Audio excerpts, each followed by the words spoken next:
You ever notice how sometimes the biggest companies can look absolutely unstoppable until, out of nowhere, something cracks and suddenly everyone's talking about it? Like, remember when Blockbuster was everywhere and then poof, Netflix happened? Or how BlackBerry phones were glued to everyone's hands, and now, well, good luck finding one. So here's something that caught my eye recently. There's this wild story coming out of China about BYD, the electric car giant. People are saying their dealer network totally collapsed. Sounds dramatic, right? But what's actually going on? Is BYD, the Tesla of China, really in trouble? Or is this just internet hype? Let's dig into what's actually happening, because honestly, it's a fascinating look at how even the hottest companies can hit some serious bumps in the road. And hey, if you're into stories about tech, business shakeups, or just want to know what's going on in the world of electric cars, you might want to stick around. And maybe hit that subscribe button so you don't miss out on more deep dives like this. Trust me, there's always something interesting brewing in the world of cars and tech. Alright, so picture this. BYD is basically the king of electric vehicles in China.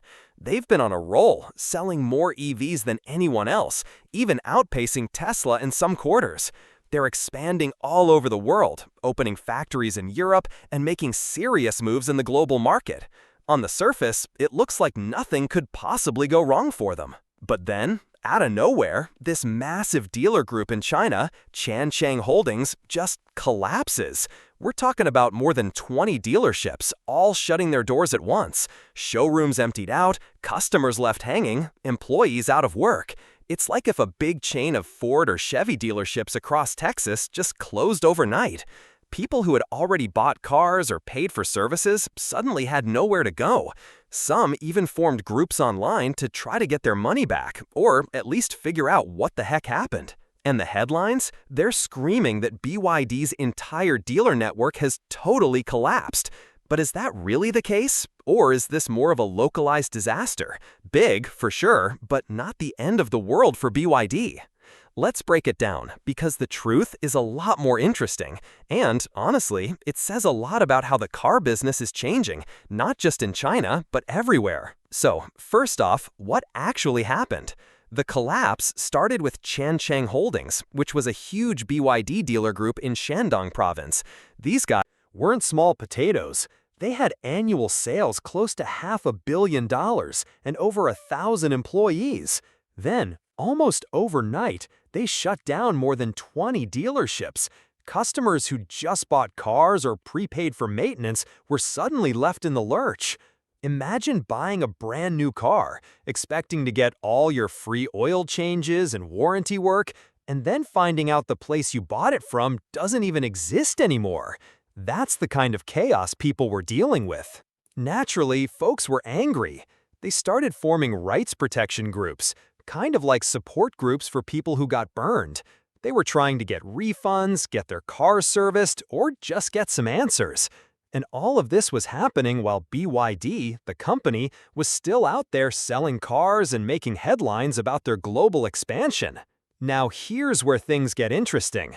Was this really a total collapse of BYD's entire dealer network? The short answer is no, not even close.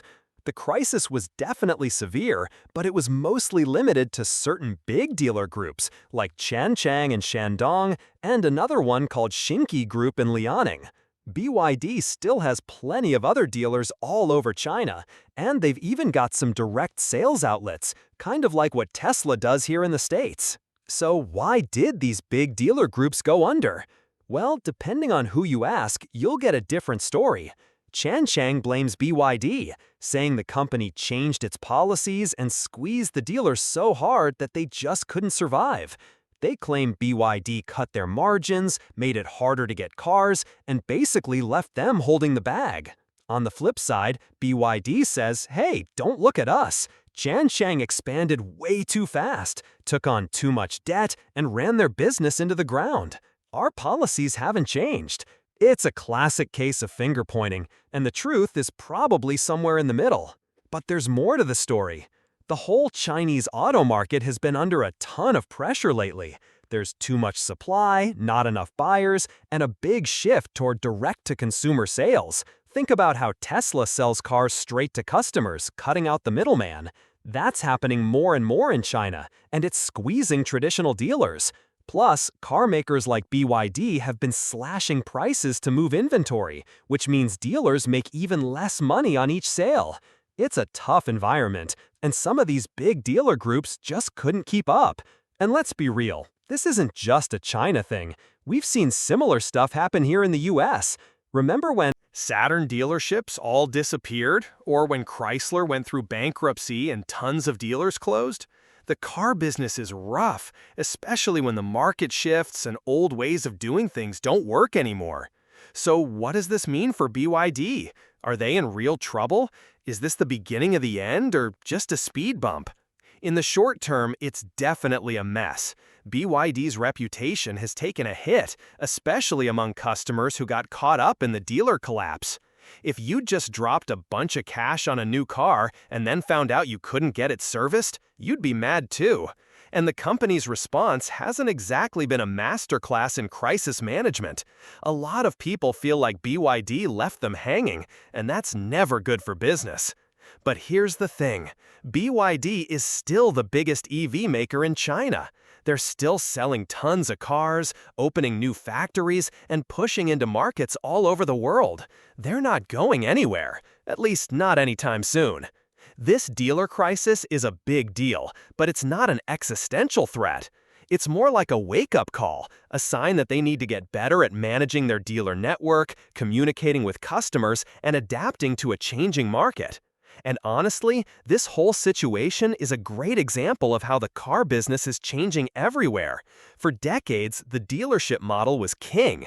You went to a local dealer, haggled over the price, and maybe got a free air freshener if you were lucky. But now, with companies like Tesla selling direct and more automakers moving in that direction, the old model is starting to crack. Dealers are feeling the squeeze, and some just aren't going to make it. It's a bit like what happened with record stores when iTunes and Spotify came along.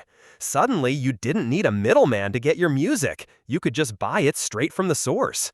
Some stores adapted, some didn't, and the ones that didn't, well, they're mostly gone now. So what's next for BYD? They've got some work to do, no doubt about it. They need to rebuild trust with customers, make sure their dealer network is solid, and figure out how to thrive in a world where the old rules don't apply anymore. But they've got the resources, the technology, and the momentum to pull it off, if they play their cards right. And let's not forget, this isn't just about BYD. The whole global car industry is watching what happens in China because it's a preview of what's coming everywhere else. As more companies go electric and start selling direct, we're going to see more shakeups, more dealer drama, and probably a few more big headlines about collapses that turn out to be more complicated than they seem. So, if you're the kind of person who likes to keep an eye on the future of cars, tech, and business, this is definitely a story to watch. BYD's dealer drama is just one chapter in a much bigger story about how we buy cars, who we buy them from, and what the car business is going to look like in the next decade. And hey, if you've made it this far, you clearly care about this stuff as much as I do. So, if you want to stay in the loop on stories like this, where we cut through the hype and get to what's really going on, go ahead and subscribe. I promise, there's always more to the story, and I'll be here to break it down for you. Now, let's zoom out a bit and talk about why this kind of thing matters, not just for BYD, but for anyone who owns a car or is thinking about buying one in the next few years. Think about it. For most of us, buying a car is one of the biggest purchases we'll ever make. It's right up there with buying a house or paying for college. So, when the way we buy cars starts to change, it affects a lot more than just the companies selling them. It affects how we shop, how we get our cars serviced, and even how much we pay. The old dealership model had its pros and cons. On the one hand, you could go in, kick the tires, take a test drive, and maybe negotiate a good deal. On the other hand, there was always that feeling that you were being upsold on undercoating or extended warranties you didn't really need. And let's not even talk about the paperwork. But as more companies move toward direct sales, where you buy the car online, maybe pick it up at a showroom or have it delivered to your door, the whole experience changes. It can be a lot more convenient, but it also means the traditional dealer network has to adapt or risk getting left behind. That's what we're seeing play out in China right now. BYD's dealer collapse is a sign that the old ways aren't working as well as they used to. Dealers are under pressure, customers expect more, and the companies that figure out how to make the experience better are the ones that are gonna win. It's kind of like what happened with travel agencies. Remember when you had to go to a storefront to book a flight or a hotel? Now, most of us just do it online. The travel agencies that survived are the ones that found a way to add value, specializing in luxury trips, group tours, or other things you can't easily book yourself. Car dealers are facing the same challenge: adapt, specialize, or risk. And for BYD, the stakes are high. They're not just competing with other Chinese automakers, they're going up against global giants like Tesla, Volkswagen, and Toyota. If they can get their dealer network sorted out, keep customers happy, and keep innovating, they've got a real shot at dominating the global EV market. If not, well, we've seen what happens to companies that can't adapt. So, to wrap it all up, BYD's dealer network didn't totally collapse, but they did have a major crisis that exposed some real weaknesses. It's a big deal, but not a fatal one. The company is still strong, still growing, and still a major player in the EV world. But they've got some serious work to do if they want to keep that top spot. And for the rest of us, it's a reminder that the way we buy cars is changing fast. Whether you're a car enthusiast, a tech geek, or just someone who wants to know what's coming next, it's worth paying attention to stories like this, because the next time you go to buy a car, the whole experience might look a lot different than it does today. Thanks for hanging out with me and diving into this story. If you enjoyed this conversation and want more smart, no-nonsense takes on the biggest stories in tech and business, you know what to do. Stick around, subscribe, and let's keep exploring the future together. See you next time.